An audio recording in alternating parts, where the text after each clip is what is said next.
Pemirsa, adanya pernyataan perselingkuhan di lingkungan pemerintah Kota Prabu Muli dari PJ Wali Kota Prabu Muli membuat DPRD Kota Prabu Muli prihatin dan berharap tidak terulang lagi.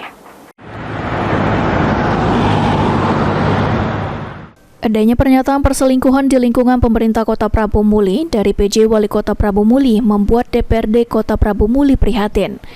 Wakil Ketua 1 DPRD Kota Prabu Muli Ahmad Palo mengatakan, dirinya prihatin dengan sampai adanya 15 ASN yang selingkuh di pemerintah Kota Prabu Muli dan berharap tidak terulang kembali. PJ Wali Kota terkait dengan ASN ada yang selingkuh, kalau tidak salah sampai 15 ASN yang sekarang sedang ditindaklanjuti oleh Inspektorat.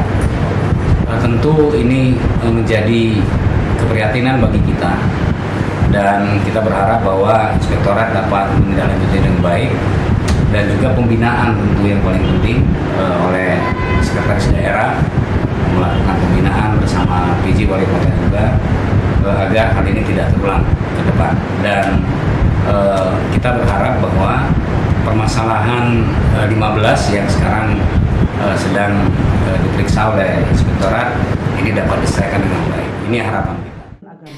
Dugaan karena adanya kegiatan dinas luar yang menjadikan ASN pemerintah Kota Prabu Muli melakukan perselingkuhan.